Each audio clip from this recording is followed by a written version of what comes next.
नमस्कार। TYBA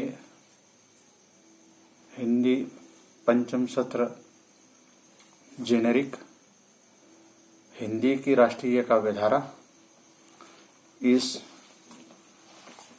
paper के अंतर्गत हम लोग इकाई नंबर 3 के बारे में चर्चा कर रहे हैं। इसके पूर्व 2 व्याख्यान हो गए हैं और इन 2 व्याख्यानों में हम लोगों ने मैथिली शरण गुप्त, उपाध्याय जी, राम उपाध्याय जी, माखनलाल चतुर्वेदी, इन 3 कविताओं का अध्ययन किया हुआ है। अब चौथे नंबर के जो कवि है वो है बालकृष्ण शर्मा नवीन। इनकी 2 कविताएं यहाँ अध्ययन के लिए है। भारत खंड के तुम हे जनगण, और दूसरी कविता है ओ मजदूर किसान उठो। ये इन 2 कविताओं का हमें बालकृष्ण शर्मा उर्फ नवीन जी के कविताओं का अध्ययन करना है। इसके पहले हम देख लेते हैं कि नवीन ये जो है, मतलब बालकृष्ण शर्मा राष्ट्रीय काव्यधारा के अग्रणी कवियों में से एक है। मैथिली शरण गुप्त, माखनलाल चतुर्वेदी और दिनकर की साहित्यिक ऊर्जा की समीक्षा का सौभाग्य बालकृष्ण शर्मा नवीन को प्राप्त हुआ था। मध्य प्रदेश के मायाना ग्राम तहसील सुजालपुर में इनका जन्म 4 दिसंबर 1893 में हुआ। नवीन जी के पूर्वज ग्वालियर जिले के गोरा नामक गांव में रहते थे। अकाल पड़ने के कारण वे मलबे में आकर बस गए। उनके पितामह दुलारे मेहता थे, जिनके दूसरे पुत्र जमनादास के पुत्र नवीन जी थे। जमनादास जी नाथ द्वारा के प्रसिद्ध श्रीनाथ जी के मंदिर में पेटी पर सेवक के रूप में कार्य करते थे। कवि के बालमन पर उसी समय प्रसिद्ध वैष्णव तीर्थ की सात्विकता, धार्मिकता और सहिष्णुता का प्रभाव पड़ा था। नवीन जी ने जीवन भर वे आहार विहार से लेकर आचार विचार तक एक परम वैष्णव के रूप में ही रहे हैं। यहाँ नवीन जी का जीवन बड़े अभाव और कष्टों के साथ इनका जीवन था। डॉक्टर प्रभाकर माचवे ने उनकी जीवन रेखा में लिखा है कि उनका मकान क्या था, झोपड़ी क्या थी, छत से बारिश में पानी टपकता था। पहले 4 आना महीना किराया था, बाद में 8 आने महीने के मकान में रहने गए थे। बालक नंगे पैर रहता था। किताबें खरीदने को पैसे नहीं थे, उधार मांगकर किताबें पढ़ता था। नवीन की एक बहन थी, बचपन में उसकी शादी हुई और देहांत भी हो गया। ऐसी मुसीबतों की जिंदगी में बालकृष्ण जी ने शाहजलापुर में मिडियल और उज्जैन के माधव महाविद्यालय में से मैट्रिक की परीक्षा पास की। 1916 में माखनलाल चतुर्वेदी के साथ नवीन जी का लखनऊ कांग्रेस अधिवेशन में गए थे, तो उज्जैन में 10वीं के छात्र थे। वही मैथिली शरण गुप्ता और गणेश शंकर विद्यार्थी से इनका संपर्क हुआ है। बाद में 1917 में कानपुर का कास्टाइल चर्च कॉलेज में MA की शिक्षा में विद्यार्थी जी ने उन्हें भर्ती कर लिया।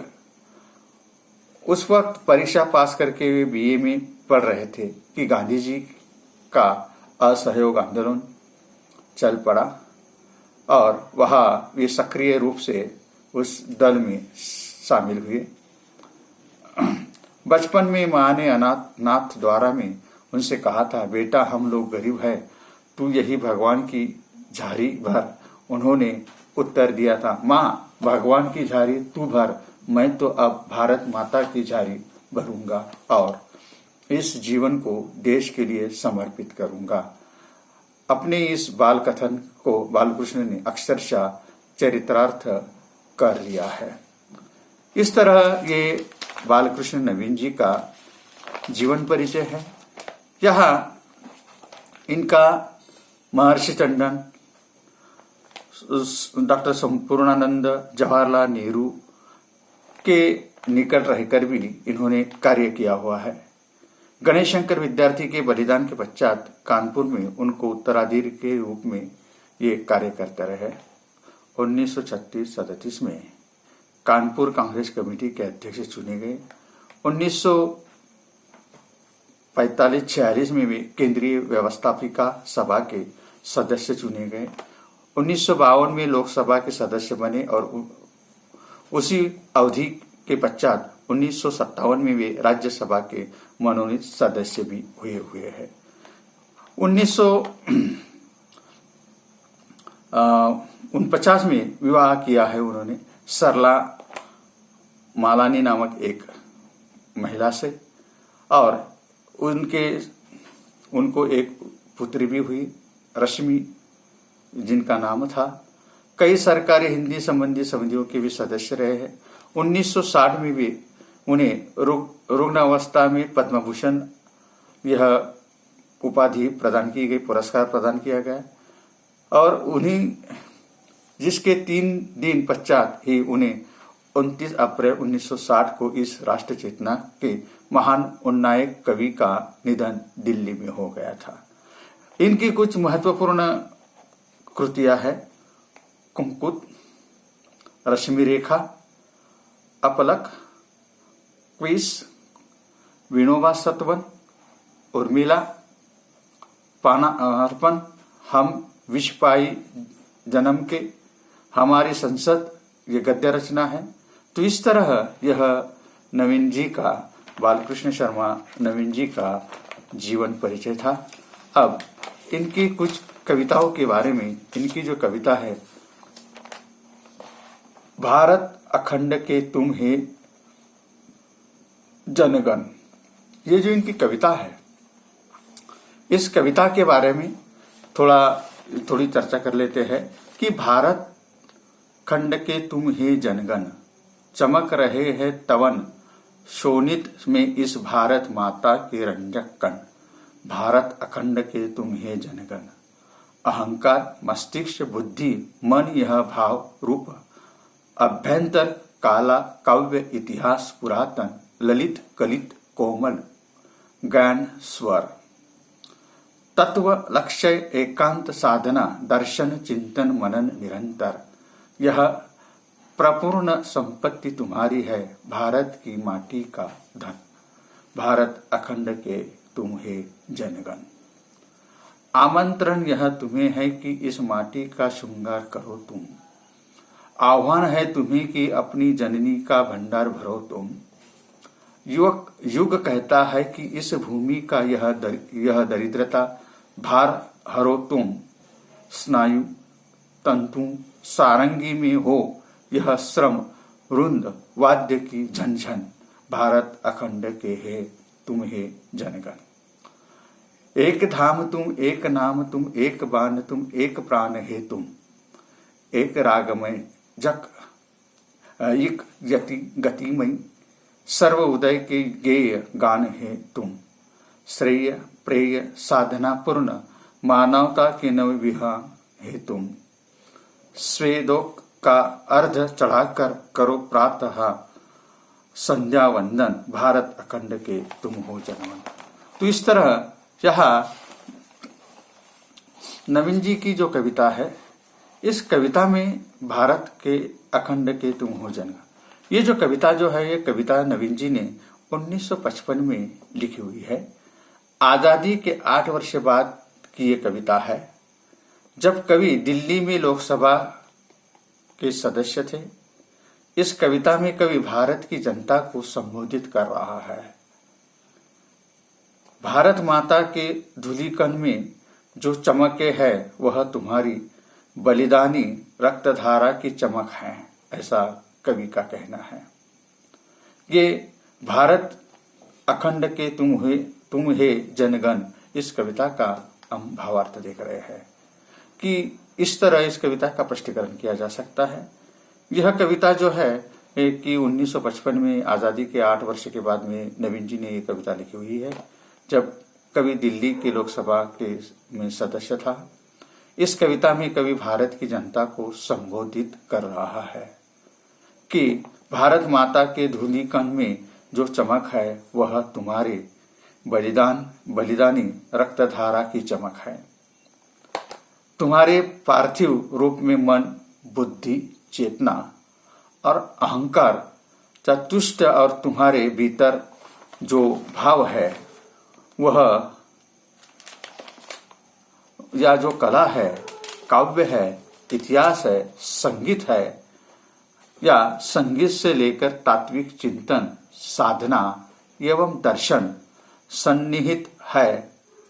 यह तुम्हारी पूर्ण सांस्कृतिक संपत्ति है और धरती का वास्तविक धन है, ऐसा कवि का कहना है। कवि का आह्वान है कि कवि आह्वान करता है देश के जनता को, देश के जन को, और कहता है कि कवि का आह्वान है कि सब मिलकर इस धरती को और उसके भंडार को भर जाकर सजाइए। वह अपनी धरती और उसके भंडार को सजाने का आह्वान यहाँ की जनता को, यहाँ के जन को कर रहा है।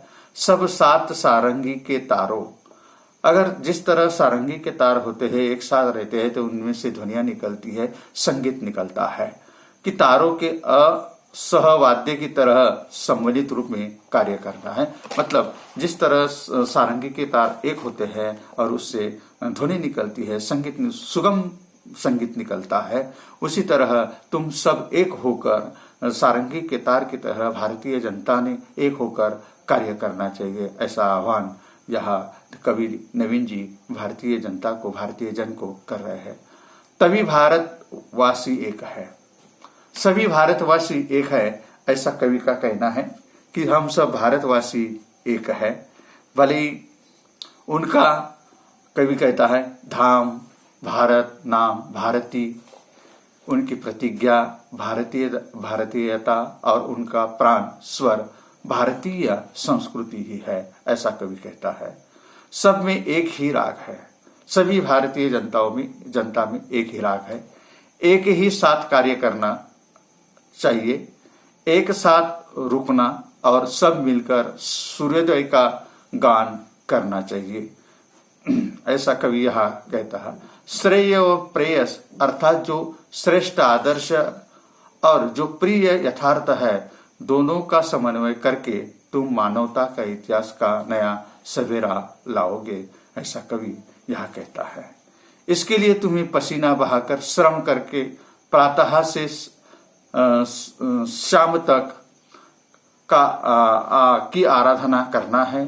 इससे भारत भव्य होगा, ऐसा कवि इस कविता में भारत के हो जनगण में तुम, इस कविता का वह भारत अखंड के तुम हे जनगण, इस कविता का भावार्थ संक्षेप में स्पष्ट किया जा सकता है। आगे इनकी ही जो दूसरी कविता जो है, इनकी दूसरी कविता है कि ये ओ मजदूर किसान उठो। यहाँ वह आह्वान करते हैं, यहाँ कवि आह्वान करता है, ये मजदूर किसान उठो। और क्या है, ये कविता के बारे में मैं कविता आप लोगों को पढ़ के दिखाता हूँ और उसके बाद में फिर उसका भावार्थ देखेंगे। ओ मजदूर किसान उठो, उठो उठो ए नंगे भूखो, ओ मजदूर किसान उठो, इस गतिमय मानव समूह के ओ प्रचंड अभिमान उठो। आज मुक्ति के अरमानों ने मिलकर ये ललकारा है, वो सब सुनने वालों जागो, गूंज रहा है नक्कारा है। कैसी रात कहा के सपने, यह नव प्रात पधारा है, ऐसे हंसते हैं प्रभात का तुम करने सम्मान उठो। उठो उठो ये नंगे भूखो, ओ मजदूर किसान उठो। ले प्राणों के फूल करो में हिम में अमित उमंग भरो, कंधों पर ले विजय पताका, नयनों में रंग भरे, नवल प्रात का स्वागत को तुम चलो वीर शस्क करे। ये ओ मजदूर किसान उठो, ऐसा आह्वान यहाँ कवि कर रहा है।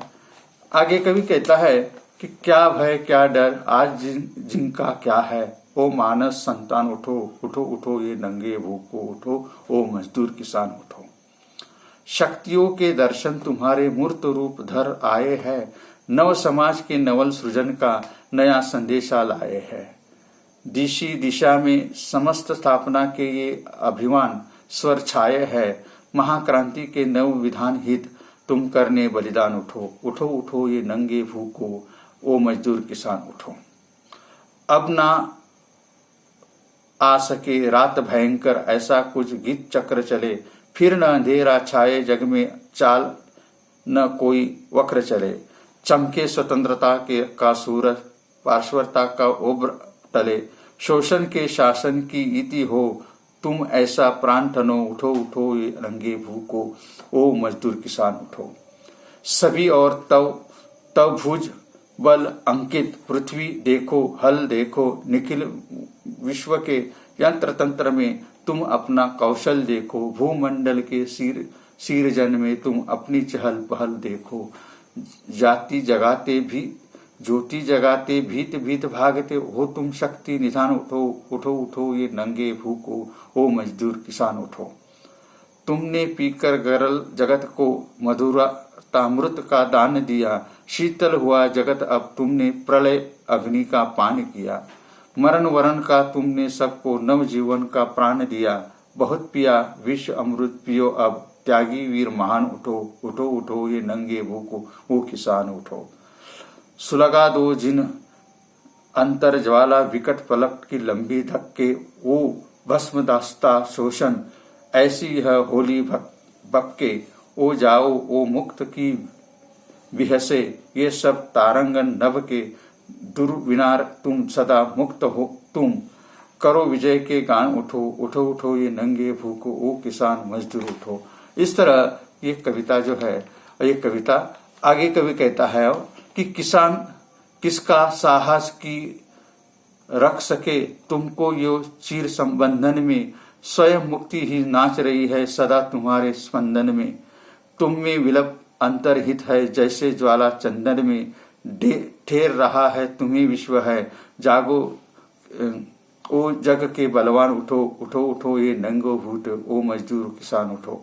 ये इस तरह से इस कवि की कविता है। इस कवि में ये जो कविता जो है, ये कविता 26 जुलाई 1943 में ये कविता लिखी गई है और इसमें कवि भारतीय जनता और मजदूर और किसान को चेतावनी देता है, आह्वान कर रहा है कि उठो उठो ये मजदूर किसान नंगे भूखो उठो। और कहता है केंद्रीय कारागार बरेली में लिखी गई थी। इसमें मजदूर किसानों को समता स्थापन की विश्वव्यापी लहर के साथ उठने और स्वतंत्रता का झंडा हाथ में लेकर आगे बढ़ने को ललकारा गया है। स्वतंत्रता के सूर्योदय के साथ कवि शोषण के शासक का अंत भी चाहता है, यानी ब्रिटिश शासन था उसके उस जमाने का वर्णन कवि ने इस कविता में किया हुआ है।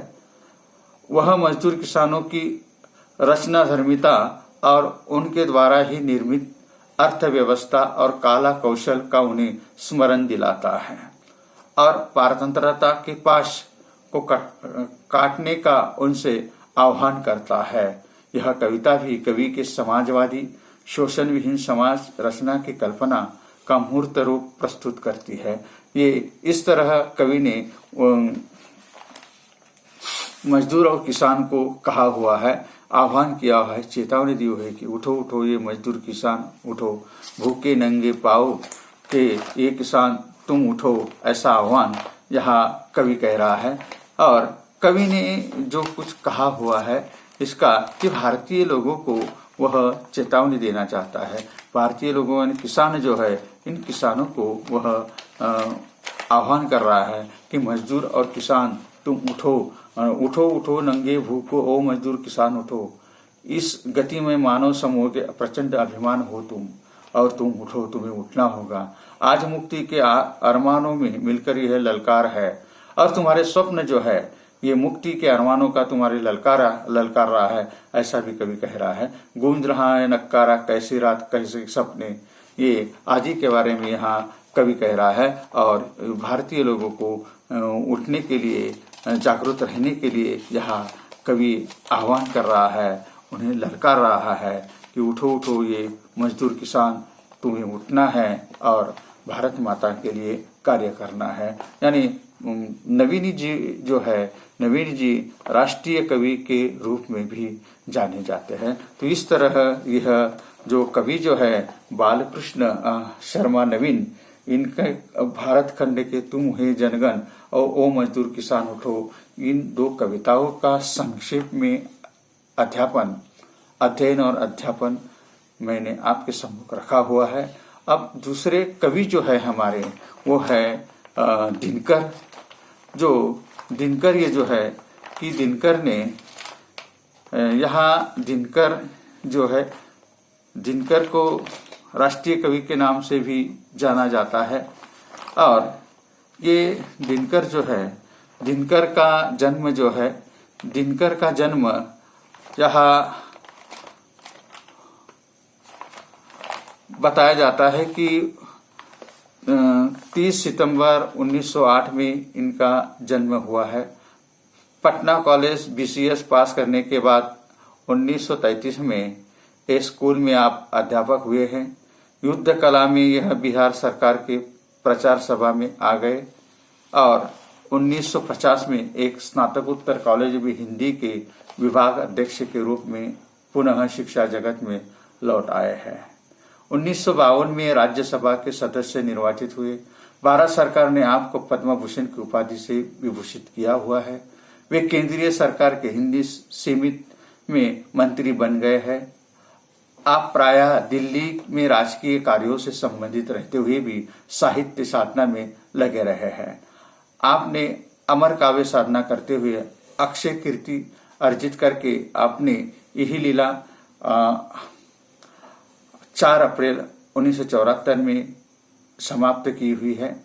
इनकी दिनकर जी की प्रमुख रचनाएं हैं काव्य प्रणभंग, रेणुका, हुंकार, रसवंती, द्वंद्व गीत, कुरुक्षेत्र, सामदेनी, बापू, धूप और धुआं, इतिहास के आंसू, रश्मिरथी, नील कुसुम, दिल्ली, नीम के पत्ते, नए सुभाषित, सीपीओ शंख, उर्वशी, परशुराम की प्रतिज्ञा, कोयला और कवित्व, आत्मा की आंखें, अनुदानित मुक्ति तिलक, संस्कृति के 4 अध्याय, ये दिनकर जी के काव्य है। काव्य जीवन का विकास दिनकर अपने छात्र जीवन में ही कविवर मैथिली शरण गुप्त के भारत भारती, जयद्रथवत अन्य राष्ट्रीय भावनाओं की रचनाओं में प्रभावित हुए और तभी से उन्होंने कविता लिखना प्रारंभ कर दिया है। पर उनकी काव्य प्रतिभा की पहचान संवत 1952 में रेणुका के प्रकाशन के बाद हुई है। दिनकर मुक्ततः प्रबंध काव्य दोनों ही प्रकार की रचनाओं में सफल हुए हैं।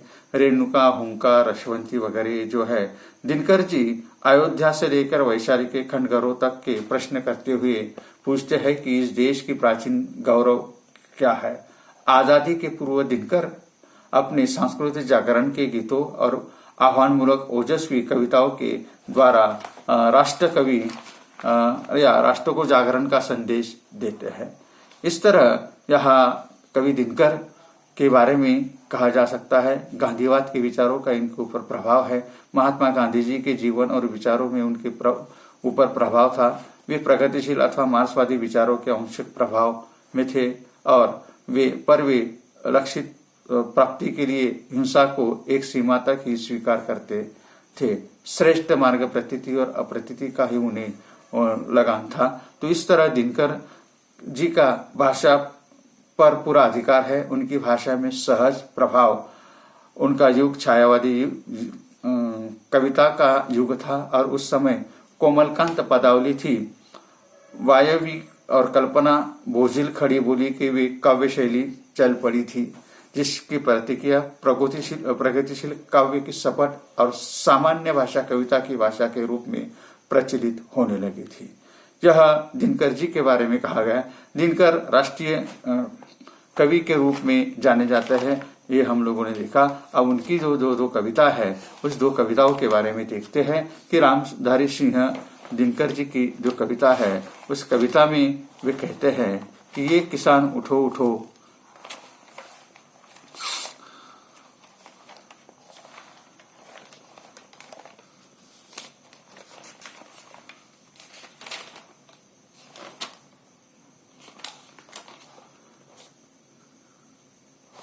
कई शहीद सतवन नामक दिनकर जी की कविता है जो हमें पाठ्यक्रम में रखी गई है। कवि यहाँ कहता है कि ये शब्द उनके लिए है कि जो उनके लिए है जो जा चुके हैं, ऐसे लोगों के लिए ये कविता है। कमल आज उनकी जय बोल, कलम आज उनकी जय बोल, चला अस्तिया बारी बारी, चिटकाई जिनने चिंगारी, ओ चढ़ गए पुण्य वेदी पर लिए बिना गर्दन का मोल, कलम आज उनकी जय बोल। जो अगणित लघुद्वीप हमारे तूफानों में एक किनारे, जल जल कर बुझ गए किसी दिन, मांगना नहीं स्नेह मुंह खोल, कलम आज उनकी जय बोल। पीकर जिनकी लाल शिखाए, उगल रही है लुहु लपुट दिशाए, जिनके सिंहनान से सहमी धरती रही अभी तक डोल, कलम आज उनकी जय बोल। अंधा चाक चौंध का मारा, क्या जाने इतिहास बेचारा, साकी है उनकी महिमा के सूर्य चंद्र भूगोल खगोल, कलम आज उनकी जय बोल। ऐसा कवि कहता है। अब अगली जो पंक्तियां हैं वो उनके लिए है जो जीवित शहीद है, और जो जीवित उनके लिए है जो जीवित शहीद है। नमन उन्हें मेरा शत बार, सूख रही है बोटी बोटी, मिलती नहीं घाम की रोटी, गढ़ते है इतिहास देश का रह, सहकर कठिन शुद्धा की मार, नमन उन्हें मेरा शत बार। अर्धनग्न जिनकी प्रिय माया, शिशु विष्णु मुख जर्जर काया, रण की ओर चरण के दृढ़, जिनके मन के पीछे करुण पुकार, नमन उन्हें मेरा शत बार। जिनकी चढ़ती हुई जवानी, खोज रही अपनी कुर्बानी, जालन एक जिनकी अभिलाषा, मरण एक जिनका त्योहार, नमन उन्हें मेरा शत बार। दुखी स्वयं जग का दुख लेकर, स्वयं रिक्त सबको सुख देकर, जिनका दिया अमृत जग पीता, काला कुट उनका आहार, नमन उन्हें मेरा शत बार। और कवि कहता है, आगे कहता है, वीर तुम्हारा लिए सहारा, टीका हुआ है भूतल सारा, होते तुम न कही तो कब का उल्टा, गया होता संसार, नमन तुम्हें मेरा शत बार। चरण धूली दो शीश लगा लूं, जीवन का बल तेज जगा लूं, मैं निवास जिस मुख का स्वप्न का तुम, उसके सक्रिय अवतार, नमन तुम्हें मेरा शत बार। अब अगली जो कविता पंक्तियां है, कवि उन्हें संबोधित कर रहा है, उनके लिए जो भविष्य के गर्भ में है, ऐसे लोगों के लिए ये कविताएं, कवि यहाँ ये पंक्तियां उनके लिए है। आने वालों तुम्हें प्रणाम, उनके लिए है जो भविष्य के गर्भ में है। जय हो नव होत गान आओ, संग नई आहुतियां लाओ, जो कुछ बने फेंकते जाओ, यज्ञ जनता ही विराम, आने वाले तुम्हें प्रणाम। टूटी नहीं शिला की कारा, लौट गई टकरा कर धारा, सौ धिक्कार तुम्हें यौवन के वेगांत, निर्झर उद्यम, आने वाले तुम्हें प्रणाम, आने वाले तुम्हें प्रणाम। फिर डंक के पर चोट पड़ी है, मौत चुनौती लिए खड़ी है, लिखने वाली आग, अंबर पर कौन लिखवाएगा निज नाम, आने वाले तुम्हें प्रणाम, आने वाले तुम्हें प्रणाम। ये जो कविता है, ये कविता 1938 में लिखी हुई दिनकर जी की एक अच्छी कविता है। इस कविता में कवि जो है, कवि कहता है कि कवि कहता है, और इस कविता का अब भाव, शहीद सतवन, इस कविता का भावार्थ अगर हम लोग देखें तो इस तरह से इसका भावार्थ बताया जा सकता है कि शहीद सतवन, यह कविता हुंकार संग्रह में संकलित है और जो 1938 की रचना है। यह कविता भी हिमालय की भांति अपने युग की बड़ी प्रसिद्ध रचना है। इसमें दिवंगत शहीदों के प्रति कवि भावपूर्ण शब्दों में कहता है, कलम आज उनकी जय बोल, जिन्होंने देश के लिए सर्वसमर्पण कर दिया है, और उनकी महानता की साक्षी चंद्रमा है, सूर्य है, इतिहास है और भूगोल खगोल भी है। कविता के दूसरे भाग में भी वह जीवित शहीदों के 100 बार नमन करता है, जो स्वयं कष्ट झेल रहे हैं, झेल या जंगल में घास की रोटी के लिए तड़प रहे हैं, उनके लिए है। जिनकी पत्नियां अर्धनग्न और बच्चे मलिन मुख का जीर्णकाय पड़े हैं, पर वे अपने बलिदान के पथ पर अग्रसर है। कविता के तृतीय भाग में कवि भविष्य के गर्भ में पड़े शहीदों को आमंत्रण देता है कि यह राष्ट्र यज्ञ है, इसकी आहुति रुकनी नहीं है। जल की निर्झर धारा निरंतर प्रहार की शिला तोड़ देती है, तो तुम्हारे वेगवान यौवन की धारा भी पारतंत्रता की धारा अवश्य तोड़ देती है। तो तुम्हारे वेगवान यौवन की धारा भी पारतंत्रता की धारा को अवश्य तोड़ देगी। तुम आज अपना नाम उस इतिहास में लिखा लो जो आग की लपटे में आकाश में लिखने जा रही है, अर्थात क्रांतिकारी और शहीदों के में तुम भी अपना नाम लिखवा दो। ऐसा कवि इस कविता में आह्वान करता है, भारतीय लोगों को आह्वान करता है। ये इस तरह दिनकर की जी कविता जो है, ये दिनकर जी की कविता पर यहाँ उन्होंने अपने विचार रखे हुए हैं। अगली उनकी जो कविता जो है, ये कविता है जनतंत्र का जन्म। ये जनतंत्र का जन्म जो है, ये जो कविता है 26 जनवरी 1950 में लिखी हुई है। दिनकर जी की बहुत प्रसिद्ध कविता है ये भी। यहाँ कवि कहते हैं कि जहाँ सदियों की ठंडी बूझी राख सुबह बुगा उठी, मिट्टी सोने का ताज पहन इलाटी लाती है, दो राह समय के रथ का निर्धर नाद सुनो, सिंहासन खाली करो कि जनता आती है।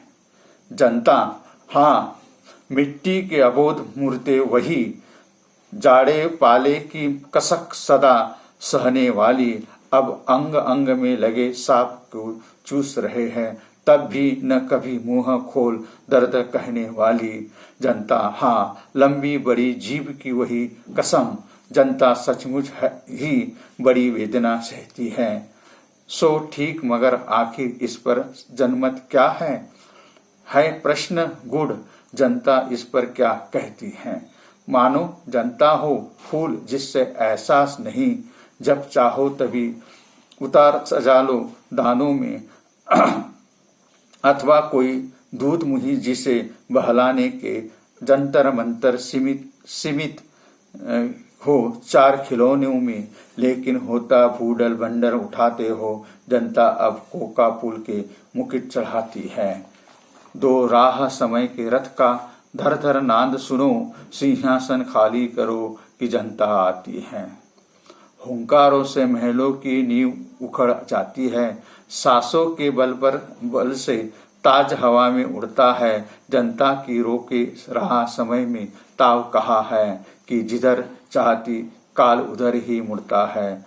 अशब्द शताब्दियों सहस्रबद्ध का अंधकार बीता, गावक्ष अंबर के दहके जाते हैं। यह और नहीं कोई जनता के स्वप्न आज चिरते तिमिर के वक्ष उमड़ते आते हैं। सिंहासन खाली करो कि जनता आती है। सब विराट जनतंत्र जगत का आ पहुंचा, 33 कोटि हित सिंहासन तैयार करो। अभिषेक आज राजा का नहीं प्रजा का है, 33 कोटि जनता के सिर पर मुकुट धारो। आरती लिए तू किसे ढूंढता है मूर्ख, मंदिरों में राजप्रसादों में तहखानों में देवता नहीं कहीं सड़क पर गिट्टी तोड़ रहे हैं। देवता मिलेंगे खेतों में खलिहानों में, पावड़े और हल राजदंड बनाने को है। घुसरता सोने में श्रृंगार सजाती है, दो राह समय के रथ का धर्म नाद सुनो। सिंहासन खाली करो कि जनता आती है। इस तरह यह दिनकर जी की जनतंत्र का जन्म इस कविता के बारे में यहाँ कवि ने अपने विचार यहाँ रखे हुए। इस जनतंत्र का जन्म इस कविता का भावार्थ अब हम देखते हैं कि जनतंत्र ये जो कविता जो है ये दिनकर जी की बहुत प्रसिद्ध कविता है। 26 जनवरी 1950 में दिनकर जी ने ये कविता लिखी हुई है। गणतंत्र दिवस पर ये लिखी गई कविता है। यह कविता भारत के भावी लोकतंत्र का दिशाबोध करने वाली कविता है। इसमें भारत के शासन पुत्र को संभालने वालों को कवि ने सावधान किया था कि राज सिंहासन पर अंग्रेजों के बदलकर भारतीय के बैठने भर से जनराज्य का मकसद पूरा नहीं होता, अपितु जनता का राज्य स्थापित करने से होगा। सिंहासन खाली करो कि जनता आती है, ऐसा कवि कहते हैं। यह टेक इसी और संकेत करती है कि जैसे जनशक्ति ने अंग्रेजों ने सिंहासन खाली कर लिया, उसी प्रकार जब भी जन की उपेक्षा होगी वह क्रांति द्वारा सिंहासन खाली करा लेगी। इनमें जनता के दो रूपों में का चित्रण किया गया है। पहले तो सहनशीलता की मूर्ति